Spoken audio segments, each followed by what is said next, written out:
Like, I'll just be honest with you. I have a bunch of clients and they'll tell me, like, before they end up sleeping with a girl, the girl says something like, hey, just want to let you know we're not going to have sex tonight. And then they sleep with them.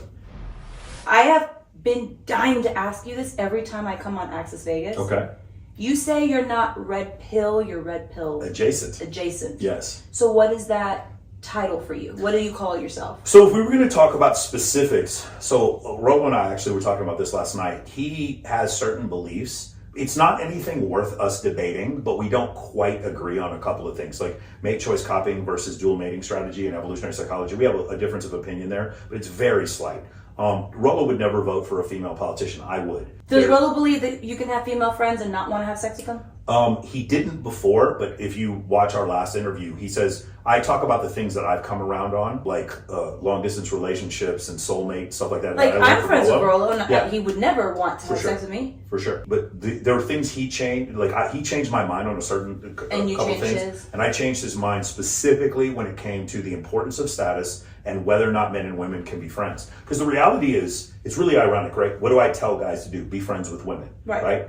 I mean, here's the other part, and I don't talk about this very much. There's a bunch of guys in this space who are like, hey man, don't let your girlfriend have a lot of guy friends. And I agree. And the reason why I agree, Jesse, is because I've had a ton of female friends and they start catching feelings for me because I don't ever hit on them. But it'll be years. It'll be like something where I'm just friends. But it'll be like 2 years down the line. Because women want to marry their best friend. Yes. Women want to be in a relationship with someone they are that like relationship with I think best friend. You're not wrong, but you're being too logical about it. I think it's more like there's this subset, like this attraction pang they get when they see this guy who's like mysterious. Like just imagine, you've seen the situation, I don't think it's ever happened with you, but like you've seen it before where there's a couple and they argue a lot and then the guy has like a guy best friend and she starts to find him more attractive because he's never arguing with her. And like, or if you've ever seen a guy who's like a player and like, but he never hits on you, some women find that attractive. Oh, right? We love that. Yeah, for sure. But he never hits on you. We love that kind of guy. Yes. If a guy does not act like he's like, yeah, around a woman, it's like, ooh, he's got himself together. Yes. He's disciplined. Yeah. So just imagine a guy, like I teach my clients, I'm like, you need to have a ton of female friends and don't hit on any of them. What happens after a while is they start telling me, he's like, oh yeah, I didn't hit on any of them. And then another girl saw me and I started dating her. And then they tell me 6 months later, it's like, those girls I was just friends with that I never tried to hit on, now they're starting to have feelings for me too, because you never approach them. Like, it's just one of these things that like in mate choice copying that's really, pervasive. Now, the thing is, I talked about this on Brad Lee's podcast a couple weeks ago. The comments, they just roasted me. It was so funny. There's a study now by TCU, which just basically debunks everything, like basically proves that mate choice copying is real and that men, when they take photos with attractive women, women find them more attractive. Like it's just proved beyond a shadow of doubt now. And when you present that as science to these people, they get so angry and they're like, that's so high school, it's so juvenile. And I'm like, no, bro, it's science. I didn't tell you you have to do it. What I told you is that it's effective. Does that make sense? It makes sense, but it causes me to wonder, most of the women that I know that are in like, and I don't want to say this in the wrong way, but mature. Okay. Women that are not looking for casual sporty sex, like yes. I want a guy to take me to dinner just so he can pay for my dinner. Like women that actually want substantial relationships. Every time that you talk to one of these women, they say, I don't want a man who's following a bunch of girls. I don't want men that are in pictures with a bunch of girls. But they don't want that. But have they ever dated a guy like that? Yes. All of them have. That's my point. Oh, you mean like the guys taking pictures with girls? No. My point is the girls who are making this complaint tend to be older and they used to not date guys older, like that. Just a mature mindset. Okay. I know plenty of 22-year-old girls okay. that say that the first thing they do is they look at a guy's Instagram. If he's got pictures with girls and he's following a lot of girls or he has a lot of female friends, he's disqualified automatically. I hear you say that, but then I just like look anecdotally and I see the complete opposite. Because of where we live. Well, look, it's not just because of where we live. It's like I'll have my clients and they'll literally have girls say exactly what you just said to them, and then those girls will date the guys anyway. It's just like I'll just be honest with you. I have a bunch of clients and they'll tell me like like before they end up sleeping with a girl, the girl says something like, "Hey, just want to let you know we're not going to have sex tonight," and then they sleep with them. Because you're asking about I'm red pill adjacent. Mm-hmm. This is where red pill people disagree with me.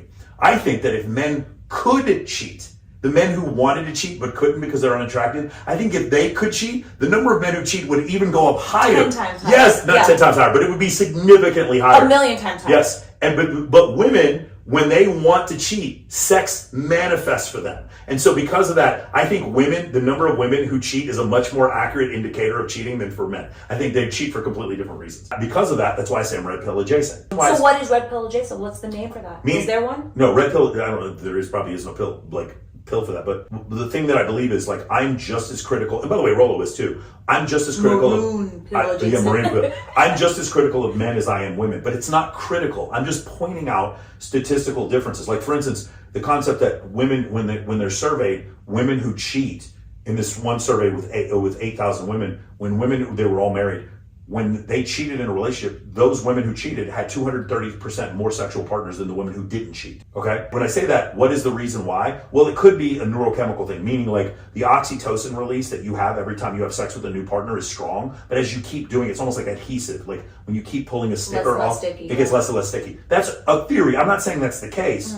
But there's something to be said there. I believe, though, that men cheat and women cheat for different reasons. I think women cheat often because they're unsatisfied in their relationship. 79% of women who cheat fall in love with their affair partner, and it's 29% of men. When men cheat, I really do feel like it is just purely, not all the time, but often it's just a biological. I think it's just just horniness and the necessity for variety and sexual partners, which men feel in every society throughout history. Men have more interest in casual sex than women do. By the way, I get this criticism all the time. At no point did I say women were bad. At no point did I say women. You don't have to say women are bad when you paint the picture to be that women are wrong for doing this. I didn't say anyone were wrong. I didn't even say women are wrong. It's the narrative that gets said, and it's not just you. It's never me. I never say women are bad. You never say it out right like that. I don't say it. No. It's your interpretation. Is that what I'm saying means that women are bad? That's not true.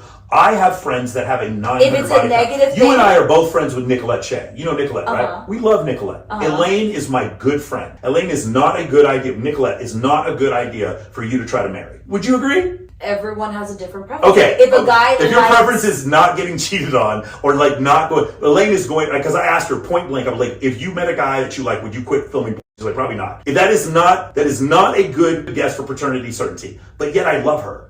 If she got married, I would sit in the front row. If I was at my funeral, I would expect Elaine to be there. Okay? I can still love her, but as a friend, but at the same time not want to marry her. That doesn't make her bad. That's discernment without judgment. I'm going to say that in my experience of hearing you talk in the past, there has been a tone. It's never that you outright said that women are bad. There's a tone. You're receiving a tone I'm not sending.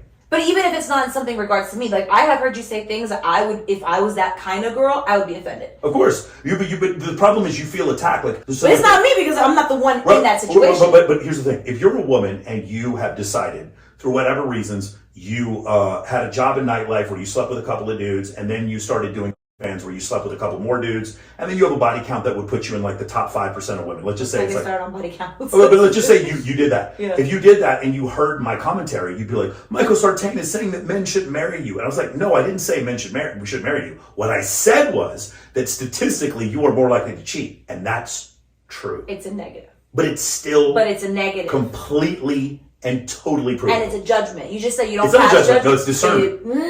It's discernment. So me discerning something is different from judgment. For me to judge her would be like, you're gross. I'm not, listen, you and I, do you have any guy friends that you know that have been with more than 100 women? Exactly. I don't know why you're pointing at me. I have no idea why you point at me like that. Have you met Michael? Hold on. So the thing is, you know that. You don't hate them, right? I'm grossed out by you sometimes. By me? Why no, just kidding. Hilarious. You are on one of the top lists of people who I would say to a girl, listen, do it. But you're guessing. Double wrap it. But you don't know. Double wrap it. I'm just saying double wrap it. Anyway, I try to keep myself out of these conversations. Unless Kylie brings her home, there's really no need for you to even look at another girl. So, exactly.